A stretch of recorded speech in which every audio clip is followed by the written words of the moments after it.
drove straight through. We got here and slept on a mattress on the floor for a little studio that she had that was across the street from the county hospital. Over the next few years, she would bring us bags of groceries.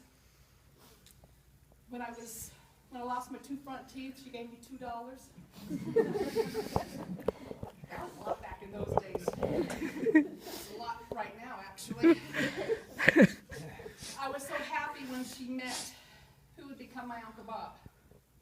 And what a beautiful wedding it was, too. My father was so proud to walk her down the aisle. As a matter of fact, he was the only person he ever walked down the aisle. I was excited. I was telling Jessica yesterday, I was excited because it was the first time I got to wear shoes with a heel on it.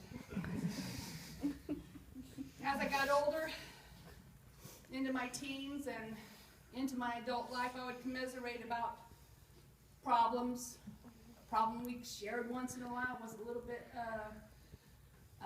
weight problems. And I always benefited from her again when there was changes, because I always got the new used clothes. And I loved it. When I was in boot camp in 1977, I became ill, and she and my uncle would listen to me cry incessantly over the telephone, wanting to come home. She told me that things would get better. It did, and I didn't come home either. She was wonderful when my father was sick. She would make weekly trips over. For years, 7 years, she would come over to see my father. And the last 9 or 10 months, she would bring my grandmother over at least once, sometimes 2 or 3 times a week, so that my father and her could sit together. Whenever I had trouble, even a month ago, I knew that I could talk to her, and she never judged me. She'd listen. I'd tell her what I want to do, and she would say, you know. And I cherished that because she was the one person that would put the brakes on me and give me time to think and reflect and then realize that she was right.